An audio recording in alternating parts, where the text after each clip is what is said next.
E 118 torcedores foram presos no Rio de Janeiro antes desse jogo que acabamos de ver aí, o clássico entre Vasco e Fluminense pelo Campeonato Carioca. Mais de 50 dos detidos já tinham antecedentes criminais.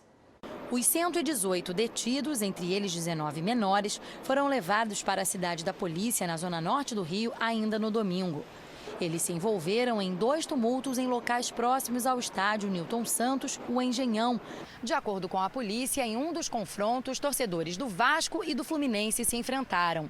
No outro, havia apenas integrantes da Força Jovem do Vasco, que fazem parte de grupos divergentes. A maioria dos detidos foi levada na tarde de hoje para o complexo de Bangu e os menores para a Delegacia de Proteção à Criança e ao Adolescente, onde ficarão à disposição do Juizado da Infância e da Juventude. Segundo a delegada responsável pelo caso, mais da metade dos detidos tem antecedentes criminais.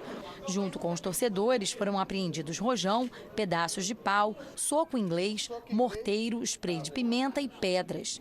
Eles foram autuados em flagrante por formação de quadrilha e, no Estatuto do Torcedor, por promover tumulto, praticar ou incitar violência. Pode ser que o juiz entenda também pela periculosidade, pelos antecedentes que demonstram claramente que eles possuem uma personalidade violenta, uma tendência mesmo de cometer crimes, que eles respondam presos o processo todo. É muito rentável hoje em dia ser presidente de determinada torcida organizada. Isso gera dinheiro, isso gera poder político, influência, isso gera status. Então, esse é o motivo da violência, exclusivamente interesse pessoal de um determinado grupo de pessoas que quer usar a torcida organizada para obter ganho pessoal. Vamos conversar com Alberto Léo, que está em nosso estúdio no Rio de Janeiro. Léo, boa noite. Como acabar com a violência no futebol? Boa noite, Guilherme. Boa noite, Catiúcia. Boa noite a você que nos acompanha. A pergunta é difícil, mas vamos lá, Guilherme.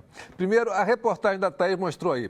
Olha, um torcedor que vai para um estádio ver um jogo de futebol, mas ele leva soco inglês, leva pedra, leva morteiro. Não, ele não quer ver jogo, não.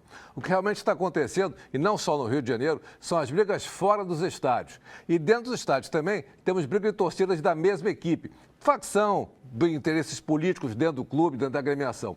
O fundamental é que exatamente os torcedores que foram presos sejam agora julgados, que haja realmente uma condenação. E o que a polícia do Rio de Janeiro fez ontem, que serve realmente de exemplo. 118 pessoas foram presas, nós vemos aí 50% já com passagem, já com antecedentes dentro desse crime. E é fundamental que a partir de agora a justiça realmente entre, mas entre com vontade, com disposição, punindo exemplarmente. E isso não é torcedor de futebol. Torcedor de futebol não vai para o estádio com soco inglês. Torcedor de futebol não vai para o estádio com morteiro, não vai com paus e pedras, como nós vimos ainda há pouco. O torcedor de futebol, ele vai com a bandeira do seu clube, ele vai levar a festa, vai fazer a festa do Maracanã, do Morumbi, Mineirão, Beira-Rio, de todos os estádios que estão acostumados a ver. O que aconteceu no Paraná é um modelo muito importante. Na última quinta-feira, vésperas do Atletiba, os presidentes dos 2 times, do Curitiba e do Atlético, se reuniram. Com eles estiveram também os capitães das 2 equipes e os 2 treinadores, levando uma mensagem de paz para a torcida. E realmente tivemos ontem em Curitiba um Atletiba.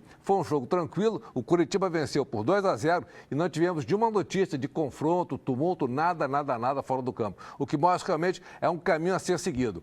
Partindo exatamente dos clubes, que são os principais responsáveis, e principalmente também agora pela justiça, punindo exemplarmente os que vão para o estádio fazer baderna e não assistir a um jogo de futebol. Guilherme. Obrigado, Léo. Boa noite. Boa noite.